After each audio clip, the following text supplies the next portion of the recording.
दोस्तों आज की इस वीडियो में बात करने वाले हैं सैटेलाइट बेस्ड ब्रॉडबैंड के बारे में। अब इंडिया में इसका क्या सीन है, गवर्नमेंट का क्या इसके लिए लुकआउट है या क्या सीन है। ऐसे में एक कंपनी निकल के आती है एलोन मस्क की, जो स्पेसएक्स कंपनी है, उसकी एक प्रोजेक्ट है स्टारलिंक। वो कंपनी निकल के आती है कि भाई हम इंडिया में 2021 तक सैटेलाइट बेस्ड ब्रॉडबैंड प्रोवाइड करना चाह रहे हैं। अब इसके पीछे क्या सीन है, मतलब कैसे काम करती है, स्पेसएक्स का क्या इसमें रोल है, गवर्नमेंट हमारी कैसे क्या रोल है, मतलब सब कुछ इस वीडियो में हम बात करने वाले हैं। तो वीडियो पूरे लास्ट तक देखना, बहुत इंटरेस्टिंग वीडियो होने वाली है। फटाफट से वीडियो को स्टार्ट करते हैं। जो चैनल पे नए हैं उनको बता दूं, मेरा नाम है चंदन, आप देख रहे हो sarcastic Sindhi. Let's get started.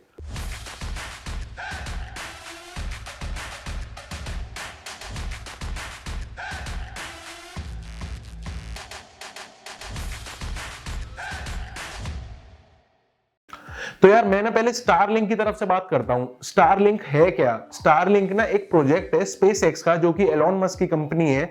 तो ये कंपनी, ये प्रोजेक्ट में इन्होंने क्या किया कि बहुत सारी सैटेलाइट्स शूट करी, मतलब बहुत सारी सैटेलाइट्स रिलीज करी अर्थ की लोअर ऑर्बिट में। अब वो सैटेलाइट्स आपस में सारी कनेक्ट हो गए, कॉन्स्टेलेशन बना के इनका प्रोजेक्ट है। मोर देन 4400 सैटेलाइट्स को ये लोग आपस में कनेक्ट करेंगे। लेकिन अभी तक एट द मोमेंट जिस टाइम पे ये वीडियो बन रही है, 900 से ज्यादा सैटेलाइट्स ऑलरेडी वर्क कर रही हैं। अब ये पूरा सैटेलाइट्स का ना कनेक्ट करके, आपसी में कनेक्ट करके हाई स्पीड इंटरनेट को बीम करेंगे पूरे ग्लोब पे, अलग अलग रीजन्स पे, अलग अलग कंट्रीज पे। उससे क्या होगा कि जिस जिस एरिया में, जैसे हमारा इंडिया है, यहाँ पे हर गांव में या हर शहर में, हर लोकेशन पे फाइबर ऑप्टिक की केबल्स नहीं पहुंच पाती हैं, जिससे कि उन लोकेशंस पे ना मतलब यहाँ तो नेट यूज करने को नहीं मिलेगा या बहुत ज्यादा कॉस्ट बहुत ज्यादा लगेगी। तो इस तरीके की कुछ दिक्कतें आ जाती हैं उन एरियाज में जहां पे रिमोट एरियाज हो जाते हैं, जहां पे केबल्स पहुंच नहीं पाई हैं। अब ये चीज नई नहीं है, लेकिन यहाँ पे डिफरेंस क्या है कि जो पहले जो सैटेलाइट बेस्ड प्रोवाइडर्स हैं, जो पहले जो कंपनीज हैं जो सैटेलाइट बेस्ड ब्रॉडबैंड दे रही हैं, वो उनकी सैटेलाइट्स ना अर्थ के ऑर्बिट से बहुत ऊपर है, यानी अपर ऑर्बिट में है। लेकिन यहाँ पे स्पेसएक्स ने, ये जो स्टारलिंक ने जो काम किया है, वो अर्थ की लोअर ऑर्बिट में डाले हैं सारे के सारे अपने सैटेलाइट्स। उससे हुआ क्या कि लेटेंसी बहुत कम हो गई, क्योंकि डिस्टेंस बहुत कम हो गया। आपके घर और सैटेलाइट से डिस्टेंस देखेंगे तो बहुत कम हो गया as compare to previous operators, जिनका डिस्टेंस इससे कम से कम 5 से 10 गुना ज्यादा था। अब 10 गुना ज्यादा होने से की वजह से और प्रीवियस जनरेशन की सैटेलाइट्स होने की वजह से एक तो कॉस्ट बहुत ज्यादा थी और दूसरी चीज लेटेंसी बहुत थी, यानी इंटरनेट की स्पीड्स कंपैरेटिवली लो थी, कॉस्ट कंपैरेटिवली बहुत ज्यादा हाई थी। तो ये चीज तो हो गई सैटेलाइट बेस्ड ब्रॉडबैंड के बारे में। अब मैं इंडिया की बात कर लेता हूं। इंडिया में जो ट्राई है हमारी, ये रिकमेंडेशंस ले रही थी सारे डिपार्टमेंट से और प्राइवेट प्लेयर से कि भाई हमको इंडिया में जो है हर कोने में, हर गांव में, हर जगह पे हाई स्पीड इंटरनेट पहुंचाना है। तो उसके लिए आप हमको सजेशंस दो, रिकमेंडेशंस दो कि हम कैसे इस प्रोजेक्ट को बिल्कुल फुल स्विंग में ला सकें। ऐसे में एक बड़ी इंटरेस्टिंग बात निकल के आती है। सारे ही प्राइवेट प्लेयर्स ने अपने अपने सजेशंस दिए कि सर, जैसे एयरटेल ने सजेशन दिया कि आप एक फाइबर ऑप्टिक्स की रेगुलेटरी अथॉरिटी एक अलग से डेवलप करो, जिससे कि वो फाइबर ऑप्टिक्स का जितना भी इंटरनेट चल रहा है वो उसको रेगुलेट करे, कहीं कोई दिक्कत नहीं आए, कोई हो तो उसको मैनेज करे। और ऐसे में एक डिपार्टमेंट ऑफ स्पेस जो है हमारा इंडिया का, उनका एक बड़ा इंटरेस्टिंग रिप्लाई आया गवर्नमेंट ऑफ इंडिया को कि भाई इंटरनेट के लिए हम सैटेलाइट बेस्ड कम्युनिकेशन भी यूज कर सकते हैं। और उन्होंने अपनी जो करंट पॉलिसी है उसमें कुछ चेंजेस ऑफर करे कि हम इसको इस तरीके से चेंज कर सकते हैं या फिर, और एक सबसे बड़ा क्लॉज ना उसमें ये भी उन्होंने एंटर किया कि भाई जो इंडियन रीजन के जो सैटेलाइट्स रहेंगे वो सिर्फ इंडियन एंटिटीज को ही अथॉरिटी दी जाए कि सिर्फ वही उनको यूज कर पाए। अब यहां पे दिक्कत शुरू हो जाती है, जो हम अभी तक बात कर रहे थे स्टारलिंक के लिए। स्टारलिंक इसीलिए बार बार इंडिया की गवर्नमेंट को पिंग कर रहा है, कह लो कि, या फिर रिकमेंडेशंस दे रहा है कि भाई आप थोड़ी सी अपनी पॉलिसी को फ्लेक्सिबल बनाइए। और इंडिया, क्योंकि वो इंडिया की कंपनी नहीं है इसलिए वो इंडिया में ऑपरेट नहीं कर पाएगी, लेकिन उसको पता है कि इंडिया में ऐसे बहुत सारे रीजन्स हैं जहां पे उसका इंटरनेट का यूज हो सकता है और बहुत बड़ा मार्केट है इंडिया इंटरनेट के लिए इस टाइम पे। तो ऐसे में वो बार बार गवर्नमेंट ऑफ इंडिया को पिंग कर रहे हैं कि भाई आप थोड़ी सी अपनी पॉलिसी को फ्लेक्सिबल बनाइए और स्पेक्ट्रम जो है हमको थोड़ा सा यूज करने दीजिए। जो ऑलरेडी फ्रीक्वेंसीज चल रही हैं उनको आप हमको असाइन करने की परमिशन दीजिए, जिससे कि हम इंटरनेट बहुत ही जल्दी आपके इंडिया में 2021 में ही लॉन्च कर दें। तो इस तरीके की कुछ रिकमेंडेशंस स्टारलिंक दे रहा है गवर्नमेंट ऑफ इंडिया को और बार बार फॉलो अप कर रहा है कि भाई आपने क्या डिसाइड किया या फिर क्या उसका रिजल्ट आया, क्योंकि वो चाह रहा है कि बहुत जल्दी वो इंडिया में अपने ऑपरेशंस चालू कर दे। अब अभी अभी तक जो स्टारलिंक काम कर रहा है ना, वो यूएस और कनाडा में बेटा फेज में उन्होंने स्टार्ट कर दिया है अपनी सर्विसेज को प्रोवाइड करना। अभी सिर्फ इनवाइट ओनली सिस्टम है, यानी कि हर कोई हर रीजन में अभी उसको नहीं लगवा पा रहा। और as compare to previous operators जो अभी यूएस कनाडा में काम कर रहे हैं, उनसे कंपैरेटिवली चीपर तो नहीं कहेंगे, थोड़ा सा मतलब डिफरेंट है, उनका कॉन्सेप्ट थोड़ा सा डिफरेंट है, क्योंकि इनकी जो सैटेलाइट्स हैं वो मैंने आपको बताया कि लोअर ऑर्बिट में है, अर्थ की लोअर ऑर्बिट में, इस वजह से लेटेंसी बहुत कम है और स्पीड बहुत ज्यादा है।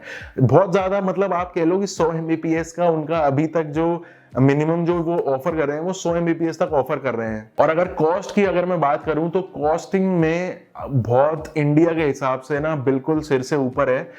$500 की अपफ्रंट कॉस्ट मांग रहे हैं, यानी कि आपके घर पे जो एंटीना कनेक्ट करेंगे, क्योंकि सैटेलाइट बेस्ड इंटरनेट है तो आपके घर पे एक एंटीना लगाया जाएगा, जैसे डिश जो लगाई जाती है आप हमारे डीटीएच देखने के लिए, सेम वही डिश, उसी तरीके की एक डिश लगाई जाएगी जो कि सैटेलाइट से कम्युनिकेट करेगी उनकी सैटेलाइट से और आपके घर पे इंटरनेट देगी।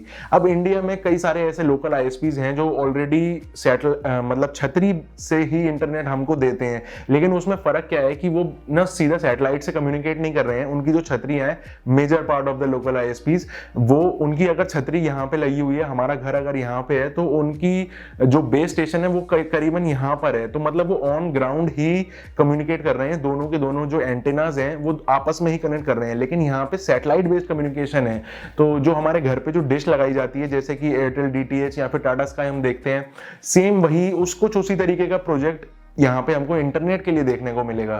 तो हम बात कर रहे थे कॉस्ट की, तो $500 तो अपफ्रंट कॉस्ट मांग रहे हैं कि आपके घर पे छतरी लगाएंगे और सेट करेंगे वाईफाई राउटर वगैरह। $500 मतलब 40,000 रुपए के आसपास की कॉस्ट हो गई, फर्स्ट कॉस्ट जो वो अभी तक चार्ज कर रहे हैं, बेटा फेज में जो चार्ज कर रहे हैं। उसके बाद जो वो मंथली कॉस्ट चार्ज करना चाह रहे हैं वो है $99 फॉर 100 Mbps की स्पीड, यानी 7,000 से 7,500 रुपए महीना, प्लस जीएसटी हो सकता है इंडिया में आएगा तो भाई जीएसटी तो लगेगी। 7,500 रुपए महीना 100 Mbps के प्लान के लिए। और एयरटेल और जियो वाले बोलेंगे कि हम तो जो यहाँ पे 700 रुपए में 100 Mbps बांट रहे हैं। तो इंडिया को एज अ मार्केट तो देख रहे हैं, लेकिन अपनी मेरे हिसाब से यार बहुत ज्यादा प्राइस कॉम्पिटिटिव मार्केट है। मतलब यहाँ पे अगर किसी को 100 या 200 रुपए भी सस्ता कोई चीज मिल जाती है तो वो स्विच कर लेते हैं, क्योंकि मंथली हमारी कॉस्ट, हम उसको उस एंगल से देखते हैं कि हमारी मंथली कॉस्ट डिडक्ट हो रही है। तो प्राइस सेंसिटिव मार्केट है बहुत ज्यादा इंडिया, तो इतनी ज्यादा कॉस्ट तो किसी मतलब नहीं है, बिल्कुल भूल जाए। कि अब ये बात आ जाती है कि अगर इंडिया में एंटर कर रहा है वो, इंडिया को उसको मार्केट को कैप्चर करना है, तो बहुत ज्यादा किसी ऐसे प्राइवेट प्लेयर से उसको कोलैबोरेट करना पड़ सकता है जो कि बहुत सस्ते में उनका ये काम कर दे, यानी कि ट्रांसपॉन्डर्स या फिर जो एंटीनास हमारे घर पे लगाएंगे, वाईफाई राउटर्स, जो बेसिक जो इनिशियल सेटअप का जो कॉस्ट है वो बहुत कम कॉस्ट में कर पाए एज कंपेयर टू $500। और उसके बाद मैं बात कर लेता हूँ $100 पर मंथ की। अब यहाँ पे ना बहुत ज्यादा मुश्किल हो सकती है, क्योंकि एज कंपेयर टू अमेरिका, अभी अगर आप अमेरिका कनाडा को इंडिया के ब्रॉडबैंड प्लान से भी मैंने कंपेयर करके देखा, तो वहां पे जो एवरेज कॉस्ट है, मतलब 10 में से 8 कंपनीज अप्रोक्सीमेटली $50 चार्ज कर रही हैं 100 Mbps प्लान के लिए, जिसमें कि टैक्सेस एक्स्ट्रा हैं। तो मतलब तो अगर हम $50 को कंपेयर करें यहाँ के 100 Mbps के अच्छे प्लेयर के प्लान के, तो अप्रोक्सीमेटली 700 रुपए, यानी लेस देन $10, $10 से कम में जो हमको मिल रहा है वो वहां पे $50 में चार्ज कर रहे हैं। तो ऑब्वियसली 5 टाइम्स एक्सपेंसिव हो गया America Canada at the moment.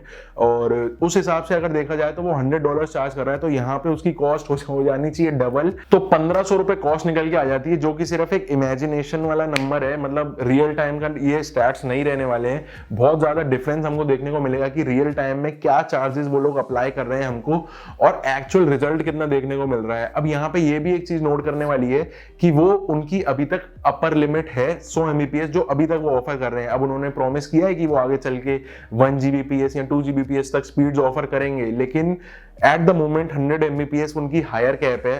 और यहाँ पे जो हमको फाइबर ऑप्टिक्स से जो इंटरनेट मिल रहा है वो अप टू 1 Gbps है, सिर्फ एक क्लिक से हमारा स्पीड अपग्रेड हो जाती है। और इस तरीके का सीन है। तो आप मुझे ये बताओ कि आपको क्या लगता है क्या आप सैटेलाइट बेस्ड इंटरनेट यूज करना प्रेफर करोगे, एक बार ट्राई करोगे, या फिर आप खुश हो अपने फाइबर ऑप्टिक्स या फिर अपने करंट आईएसपी से? अब एक तरफ स्टारलिंक जहां सबसे बड़ा ग्रुप ऑफ सैटेलाइट्स बन गया है अपने इंटरनेट प्रोवाइड करने के लिए, सैटेलाइट बेस्ड इंटरनेट प्रोवाइड करने के लिए, वहीं पे इंडिया का रिप्लाई आता है सुनील भारती मित्तल यानी एयरटेल की तरफ से, क्योंकि उन्होंने इसी वीक में वन वेब नाम की कंपनी ओवरटेक करी है यानी बाय करी है। अब वो एग्जीक्यूटिव चेयरमैन हो गए हैं उस कंपनी के। वो कंपनी क्या करती है, गेस करो? सैटेलाइट बेस्ड कम्युनिकेशंस में काम करती है। और उनका कल ही एक प्रेस रिलीज आया है कि 2022 के मई या फिर जून तक वो भी इंडिया में सैटेलाइट बेस्ड इंटरनेट लाने की फुल तैयारी हो चुकी है। तो यार पनौती 2020 के बाद 2021 और 22 बहुत ज्यादा इंटरेस्टिंग दिखने वाले हैं। टेक्नोलॉजी हर दिन ग्रो कर रही है और बहुत इंटरेस्टिंग होने वाला है कि क्या क्या नई चीजें हमको देखने को मिलेंगी, हमारी डेली लाइफ को कैसे चेंज करेंगी। तो यार आप मुझे जरूर बताना कि आप क्या सैटेलाइट बेस्ड इंटरनेट के लिए वेट कर रहे हो या फिर नहीं, क्योंकि इनके भी अपने ही प्रोज एंड कॉन्स हैं। जैसे कि डीटीएच में हमको देखने को मिलता है कि सिग्नल बिल्कुल भी लॉस नहीं होता, हाई क्वालिटी के ट्रांसफर रेट आता है, सब कुछ बढ़िया रहता है, लेकिन एडवर्स वेदर कंडीशंस में यहाँ पे भी थोड़ी सी प्रॉब्लम आ सकती है। तो यार आज की इस वीडियो में इतना ही। वीडियो पसंद आई हो, थोड़ी सी वैल्यू मिली हो तो एक लाइक का बटन जरूर दबा देना। मेरा नाम है चंदन, आप देख रहे हैं सरकास्टिक हिंदी। अगली वीडियो में फिर से मिलता हूं। Till then stay safe, stay sarcastic, see या।